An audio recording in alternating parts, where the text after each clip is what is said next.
Francos reveló lo impensado del gobierno. Francos, muy buenos días. Todo el equipo del Observador 107.9 y de Majul 107.9 saluda. ¿Cómo está usted? Hola Luis, me preocupa tantos temas. Y bueno, ¿Eh? son temas para preocuparse. Sí, bueno, yo arrancaría con Lo más fácil, a ver. los allanamientos, lo que está sucediendo ahora o va a terminar de suceder, los allanamientos tanto en la casa del dueño de Droguería Suiza como en la casa, y entiendo que en las oficinas de Diego Españuolo hay más de 14 allanamientos, dice en fuentes vinculadas al juzgado, que están vinculadas con los audios que se conocieron de Españuolo y que fueron puestos a disposición del público o por un streaming hace un par de días nada más, que involucran a Lule Menem, la mencionan a Karina Milei, etcétera, etcétera. ¿Qué es lo primero que tiene para decirnos de eso, Francos? Bueno, a ver, yo diría varias cosas, ¿no? Lo primero, tal vez sería bueno cambiar un poco la palabra involucran, ¿no? Yo diría que mencionan, porque involucrar significa que alguien está involucrando en un hecho delictuoso o que la justicia está involucrando en un hecho delictuoso, pero acá lo que hay son unas grabaciones aparentemente de este señor español, que era el presidente Landís, y que hace una referencia a supuestamente pago de coimas, ¿no? Yo digo, me parece que la justicia tiene que intervenir, como lo está haciendo, hacer todos los allanamientos, pedir todos los celulares, ver qué intercambios hubo, etcétera, para descubrir la verdad. A mí me llama mucho la atención, primero que aparezca a esta altura, en este momento, ¿no? Siendo que todos mencionan o se refieren a que es una grabación del año pasado, digamos. ¿Qué es eso? ¿Qué significa? Pero eso lo tiene que dilucidar un juez. Yo no tengo información para darle. Yo en cuanto me enteré de las grabaciones, lo que hice fue chequear a ver qué pasa esto, dónde salió, cómo es la historia, y inmediatamente le informé al presidente que había que cesarlo en el cargo a este señor y había que decretar una intervención y que se haga una investigación. Yo Perdón, lo primero que haría... Guillermo, ¿usted le pidió al presidente que lo cese en el cargo? Sí, sí, por supuesto. Yo ¿Y le dije, por acá qué? hay que cesar en el cargo porque hay un hecho denunciado, porque a ver, si un funcionario está diciendo que otro funcionario está pidiendo coimas o comisiones, el funcionario que denuncia eso debería haber hecho inmediatamente la denuncia en la justicia. ¿No, no le parece? O Sí. sea, es una obligación de un funcionario público denunciar en la justicia un hecho del que él toma conocimiento, porque aparentemente lo que él está diciendo ahí es que tomó conocimiento de eso y dice que tal fulano pide una comisión mayor y que tal laboratorio o tal, no sé si es un laboratorio, Una droguería. esta droguería aparentemente le están pidiendo una suma mayor y que tiene que distribuirlo a tal persona y a tal otra. Bueno, eso es tomar conocimiento de un hecho delictivo y él es un funcionario público, tenía que haberlo denunciado inmediatamente a la justicia, porque si no es cómplice, ¿no? Ujú. Entonces yo digo, ese es un motivo más que suficiente para cesarlo en la función, Ujú. ¿no?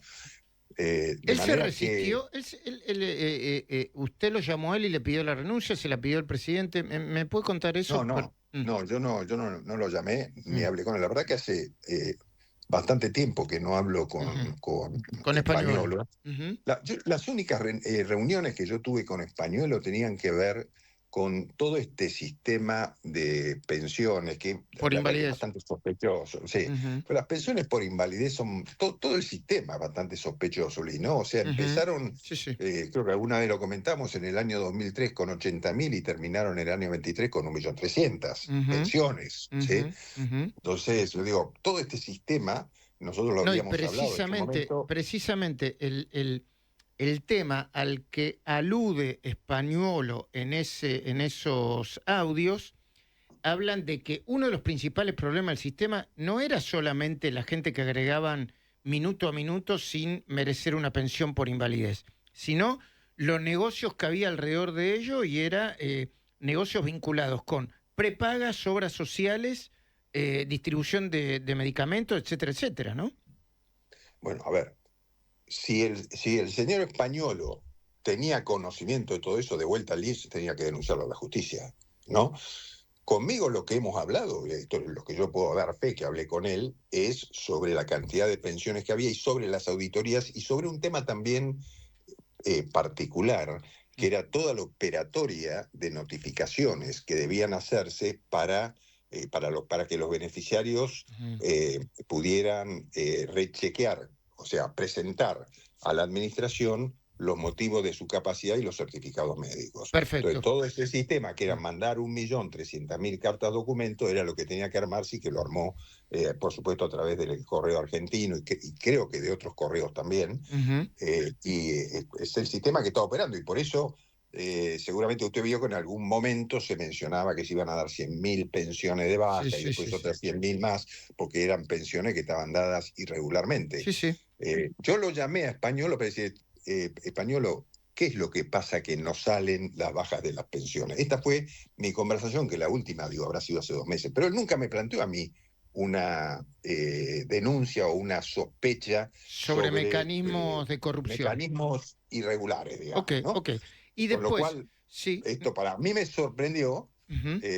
Yo tampoco había tomado conocimiento de que había habido alguna comentario también en algún medio público sobre que había pasado esto de hace 1 año y pico atrás, o de hace 1 año atrás, como también se supone que fue esta grabación. Entonces, bueno, esos son los temas que tiene que investigar la justicia, lo tendrá que citar a Españolo para preguntarle, no sé si indagarlo, preguntarle como testigo. Francos, primero, ¿y usted tiene una teoría de por qué Españolo eventualmente habló como habló, o una constancia de que efectivamente haya hablado con el presidente Javier Milei de esto y le haya dicho de lo que él en esos audios aparece planteando como un sistema irregular de retornos, etcétera, etcétera? No, yo no tengo absolutamente ninguna constancia, por el contrario, creo que fue antes de ayer cuando salíamos de una reunión con la gente de Río Tinto, de la empresa minera, que estuvimos conversando sobre la inversión que ellos iban a hacer en la Argentina, etcétera. A la salida de esa reunión, no recuerdo bien si fue el martes o el miércoles, creo que fue el martes. Sí, pues ayer después vino el presidente de Ecuador, el martes fue esta reunión. Yo le comenté el tema, le digo, presidente, esto de Españolo, digo, a mí Españolo jamás me hizo un comentario sobre esto. Bueno, esto es lo que me dijo el presidente, con lo cual lo que dice Españolo, para mí no tiene ninguna...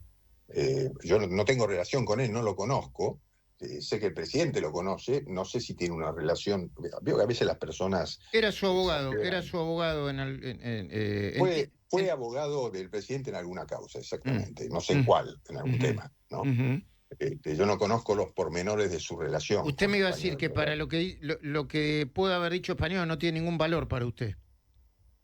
No, lo que digo es que a veces, como tampoco sé con quién era esa charla, con quién era esa discusión, aparentemente por la sensación, yo escuché el audio, da la sensación que es en un lugar abierto, tipo un restaurante, porque se escucha ruido. Bueno, capaz que él estaba almorzando con alguien, y capaz que era con alguien vinculado al sistema también, y habló de esa manera. No, tampoco sé si la grabación está editada, cortada, no soy técnico en esto, pero son los temas que tiene que dilucidar el fiscal, que entiendo yo que ha hecho varios allanamientos como decía usted al principio, y ojalá encuentren la información que pueda acreditar o desacreditar claramente los comentarios. También decíamos en el pase con Luis Gasulla, y lo dijo, mire lo que hice yo, ¿no? Se lo digo a la audiencia del jefe de gabinete. No, lo que hice, yo soy una persona que trato bastantes temas judiciales desde hace muchos años. Iba cada tanto a Comodoro Pi y estaba bastante cerca de las decisiones que se tomaban. Y desde el punto de vista deductivo, siempre me pareció que Franco Picardi tenía un sesgo en las investigaciones, el fiscal, yo diría, pro kirchnerista, entre comillas, y lo buscamos en la inteligencia artificial y buscamos causa por causa y siempre estaba detrás de causas que de alguna manera investigaban a funcionarios que no tuvieran que ver con el kirchnerismo. El juez Casanelo me parece que es otro cantar, pero también es cierto que se está haciendo en el medio de unas elecciones, ¿eh? Y también es cierto, ahora si usted quiere, jefe de gabinete, pasamos a otro tema, que en un contexto donde el oficialismo está perdiendo una a una las votaciones que se plantean tanto en diputados, menos la del sistema, la del cambio del sistema previsional y los aumentos generales, y en diputados y en el Senado también. ¿Qué tiene para decir sobre esto? No, bueno, a ver, son varias preguntas, Luis, ¿no? Sí, Yo, perdón, pero le planteé el en tema el... porque son varios temas también, No, discúlpeme. no, por supuesto, por supuesto. A ver, yo creo, en primer lugar, me preocupa poco cuál sea la orientación, si es que la tiene, del fiscal que investiga. Digamos, el fiscal tiene que investigar los hechos y tiene que probar dichos y hacer todas las medidas y tomar todas las medidas que marque las pruebas o los elementos que tiene a la vista. Y en su momento el juez Casanelo, que también es un juez reconocido, tendrá que habilitar las medidas y después tomar decisiones. A mí, la verdad, me preocupa cero el tema. Yo creo que hay que poner a disposición de la justicia todos los elementos que hay, incluso creo que sin necesidad de que hayan nada. Yo digo, yo siempre estoy dispuesto a prestar toda la información que me pidan y no tengo absolutamente ningún problema. Así que no tengo ningún prejuicio sobre que un fiscal sea partidario o simpatizante de un sector político de otro, porque en realidad lo que demuestran las cosas son los hechos, que eso, así Exactamente, como en su exactamente. momento se mostraron en esa recordada Rosadita las filmaciones de gente contando billetes de manera irregular, bueno, yo creo que de la misma forma, acá si encuentran una irregularidad, y se la tendrán que pasar al juez y decirle, mira, acá se habría cometido este delito. El propio ministro de Salud le ha dado instrucciones a la persona que designó como interventora para hacerse cargo del Andis de que toda la información que encuentre que demuestre alguna irregularidad en precios, etcétera, o algo, para que la ponga a disposición de la justicia de inmediato. Se lo he Muy dicho bien, yo personalmente. muy bien, muy bien. Ahora pasemos al Parlamento, a las derrotas, entre comillas, políticas del gobierno en el Parlamento, tanto en diputados como en Sí. senadores. Muy bien. A ver, sobre esto varias cosas, ¿no? Porque Luis, usted planteaba que justo esto se da en momento electoral. Bueno, obviamente, después habrá que ver si esto fue una grabación vieja que se saca ahora o no, aunque pareciera eso ser igual de menor importancia con relación a lo que se denuncia en esa grabación, ¿no? Pero de todas formas, está claro que esto se está utilizando electoralmente como se está utilizando todo electoralmente, ¿no? Porque raro parece que el Congreso se despertó para tratar un montón de temas. Yo a veces me cuesta entender algunas cosas, ¿no? Desde que empezó el gobierno de Néstor Kirchner, todos los gobiernos kirchneristas tuvieron facultades delegadas permanentemente y en casi todas las materias posibles, ¿ok? El gobierno de Mauricio Macri tuvo 2 años facultades delegadas, los primeros 2 años, y los segundos 2 años no las pidió. ¿Ok? O sea, hubo solamente desde el año 2001, porque empezó con Dualde esto, hasta la actualidad, hubo solamente 2 años que no hubo facultad delegada, después el kirchnerismo siempre se manejó de esa manera. Hasta incluso hubo una prórroga de facultades delegadas hechas por DNU, una cosa insólita. Bueno, nosotros pedimos también, por la situación de emergencia en la que estaba la Argentina cuando tomamos el gobierno, facultades delegadas por 2 años. Usted se acuerda, Luis, que tuvimos ese fracaso en el primer tratamiento de la ley base, después se aprobó, y ahí nos dieron facultades delegadas, nosotros pedíamos por 2, nos dieron por 1 año. nosotros usamos ese año de facultades delegadas y en 4 materias solamente, que era para disminuir, achicar la administración, tratar el tema del gasto en la emergencia, fusionar organismos, eliminar fideicomisos, etcétera. Bueno, eso fue lo que hicimos.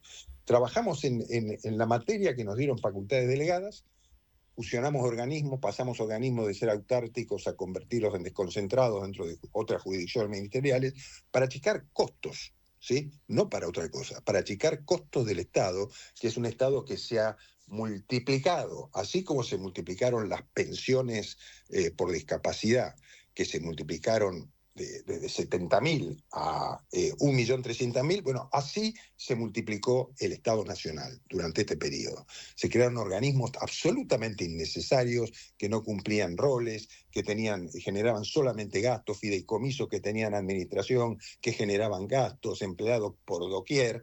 Bueno, ¿cómo hicimos para controlar, Luis, el déficit fiscal? Porque también eso es un tema del que le quiero hablar ahora, si tenemos tiempo, ¿no? Sí. El déficit fiscal, que era de 5 puntos del PBI, más 10 puntos si se consideraba el Banco Central financiero, el déficit financiero, en total eran 15 puntos del PBI, que ayer yo lo decía en la reunión del Council de las Américas, que eso son aproximadamente 100.000 millones de dólares, ¿no? En un año, 100.000 millones de dólares. Calculemos, ¿no? Sí. Porque después a nosotros nos reclaman obras de infraestructura, etcétera, que yo cuánto. Imagínense lo que se podía haber hecho con 100.000 millones de dólares, porque nosotros cortamos de cuajo eso, cortamos de cuajo el déficit financiero y cortamos de cuajo el déficit fiscal, que obteniendo superávit desde el día 1 del gobierno, ¿sí? Claro, eso es lo que no se bancan todos aquellos que se aprovechaban del gasto, ¿no? Porque esto también es cierto, en el gasto se perjudica el Estado, se perjudican los argentinos, pero hay algunos piolas que se benefician de eso, ¿no? Bueno, volviendo a la pregunta, es cierto que en estos meses que se ha despertado, este mes y medio, 2 meses que se ha despertado aparentemente diputados y senadores, nos han puesto una serie de trabas que impactan no solamente en las reformas, que las explicó varias veces y muy bien el ministro de Regulación, Sturzenegger, la reforma que habíamos hecho para hacerle más fácil la vida a los argentinos y para gastar menos, ellos ahora se han dedicado a todo lo que nos delegaron, desecharlo, porque nos derogaron varias normas, casi la mayoría de las normas importantes, Que la por las que decidieron a nosotros... través de las facultades delegadas, que fueron decididas a través de las facultades. Exactamente. Entonces yo digo, ¿para qué nos delegaron facultades y después nos rechazan todas las delegaciones? Un poco ridículo el tema, ¿no? Bueno, obviamente es claro que esas normas que nosotros derogamos, algunas de ellas ya han cumplido efectos, con lo cual no se pueden volver para atrás, ¿no? Otras no, otras están a mitad de camino y esas, a partir de esta resolución del Senado, cuando se nos notifique, seguramente tendremos que analizar cuáles son y ver en qué estado se encuentra cada una de esas reformas para ver qué está hecho y qué, a partir del día en que se publique en el boletín oficial estas normas, no se va a poder seguir avanzando. Ese es un punto. Todo esto está hecho para perjudicar al gobierno, para perjudicar el plan económico del gobierno y para no permitirnos tener el superávit que tenemos, que es lo que en definitiva permite bajar la inflación. Ahora, pero hay un número, Luis, que me parece muy interesante y que yo lo planteaba ayer también en esta reunión del Council de las Américas, que es una cuenta matemática, ¿no? Y discúlpeme si mezclo algunas cosas, ¿no? El promedio del déficit financiero, que es el que viene después del déficit fiscal, de los últimos 15 años de la Argentina, ha sido prácticamente del 5%, un poquito menos, del 5%, ¿no? Si uno multiplica ese 5% por los 15 años, ¿sí? Está en el 75% del PBI. Sí. Si uno calcula cuánto es ese 75% en dólares, estamos hablando de prácticamente 450.000 millones de dólares. Wow. ¿Sí? Entonces yo digo, nos hemos patinado en 15 toda la años, deuda argentina. pero sí, más de la deuda argentina. Mm, mm. 450.000 millones de dólares. Calcule todo lo que se podía haber hecho con eso, Sí. ¿no? O sea, cuántas rutas se podían haber pavimentado, cuántas obras de infraestructura, si se lo hubiera hecho seriamente, ¿no? Entonces yo digo, bueno, esta es la Argentina que recibimos y es la que queremos cambiar. Ahora, también es cierto que en términos políticos nosotros tenemos una debilidad de origen, que es nuestra minoría parlamentaria, ¿no? Entonces, eso nos ha impedido muchas cosas. Por eso el presidente hablaba a los argentinos de reforma primera, segunda y tercera generación. ¿Por qué decía eso? Porque claramente las reformas necesitan tener determinadas mayorías. Pudimos hacer esto en la primera parte, que fueron estos primeros 2 años, donde hicimos una serie de modificaciones y de reformas importantes, que es lo que está permitiendo, por ejemplo, los más de 30 y pico mil millones de dólares que se van a invertir en la Argentina en sectores como minería, petróleo, Gas. y demás, porque hay varias, ¿no? No Ujú, son solamente minería y petróleo, ujú, sino hay otro tipo de inversiones que tienen que ver con siderurgia, etcétera. ujú. Entonces yo digo, todas esas medidas que tomamos, que permitieron ordenar las cuentas públicas, la macroeconomía, etcétera, hicieron que muchos tipos no miren y digan, che, la Argentina hoy es un país para invertir, ¿no? Bueno, eso está pasando. Ahora, como eso viene bien, como hemos bajado la inflación, como hemos hecho crecer la economía, por más que digan algunos que no, la economía está creciendo, entonces, como estamos teniendo todos esos resultados macro positivos, Ujú. nos quieren atacar eso, que es la herramienta Eh, que tiene el gobierno para mm, poder tener un resultado electoral positivo eh, y comenzar con la reforma de segunda generación, ok. Estamos ¿no? hablando con el jefe de gabinete, Guillermo Francos, 11 de la mañana, 56 minutos. 17 grados 7 décimas la temperatura. Señor jefe de gabinete, me quedan 2 minutitos antes de las noticias, 3 minutos antes de las noticias para plantear un par de temas que me quedan. Uno tiene que ver con el fentanilo y las consecuencias políticas y que pueden tener para la gestión y la mirada que usted tiene sobre el tema.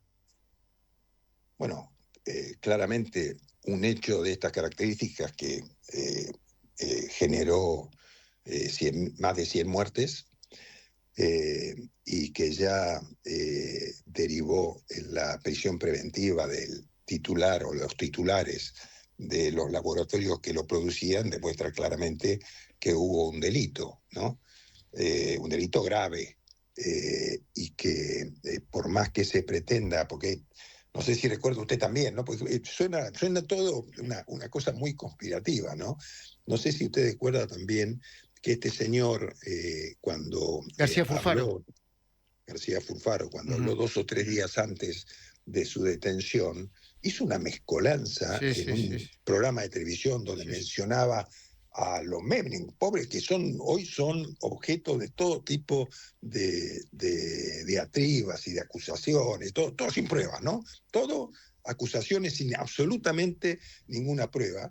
Y mencionaban también en ese caso a la CIDE, que la CIDE le había prometido, y lo metían hacían una mezcolanza de nombres impresionantes como refiriéndose a una supuesta interna que existe en la Libertad Avanza o en el gobierno. Bueno, todo esto obviamente no tiene nada que ver con el hecho concreto, pero digo, ¿cómo se utilizan todas estas eh, terribles actos criminales y se los vinculan con internas políticas, etcétera? Yo lo que creo que acá hubo un delito.